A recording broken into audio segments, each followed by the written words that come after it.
I think that those 70 years, in my perspective, and through the films, you could see how the Israel person was created. It's not a Jewish person anymore. It's not somebody that lives in the Gola. It's somebody that lives here and was created from nothing.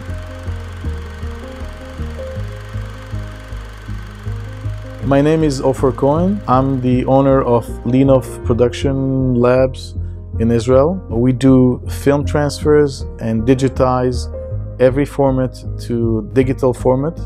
And we do have the biggest private archives of films from the Jewish history and from the life of Israel in the last 100 years. We've been one of the oldest photography stores in Israel since 1956.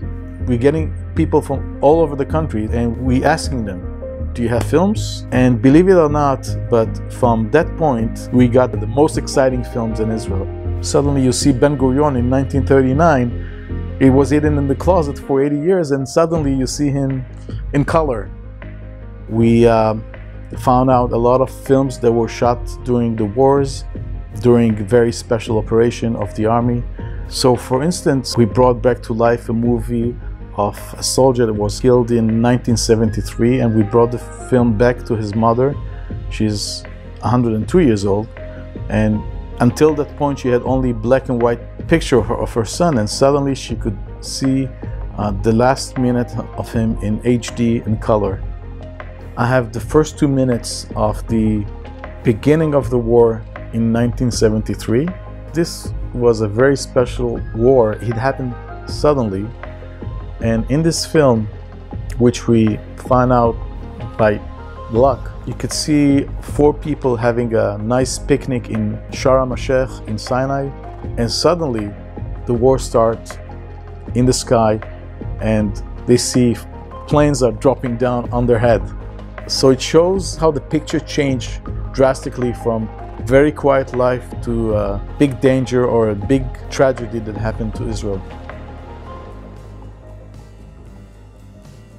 During a working day, you can see what the life were in the 50s, life were in the 60s, life were in the 70s. You see the happy family in one hand, and the next scene you see him fighting in the Golan Heights, and it's amazing. Everything is on the same very small 3 minutes film. I think that those stories has to bring up because this generation would never realize that this country was not giving them like that on a silver plate. We do have a lot of footage of the life in Israel and the life before Israel. So we get films from the time of before the Holocaust, communities that lives in Europe.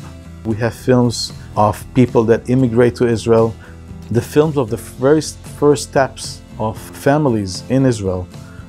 Families from Europe, families from Arab countries. It's like pipping, you know, it's like you're watching films that people shot in their home. It's very exciting because you could see the variety of families here, how the culture was built here. You could see how people changed or how this generation changed.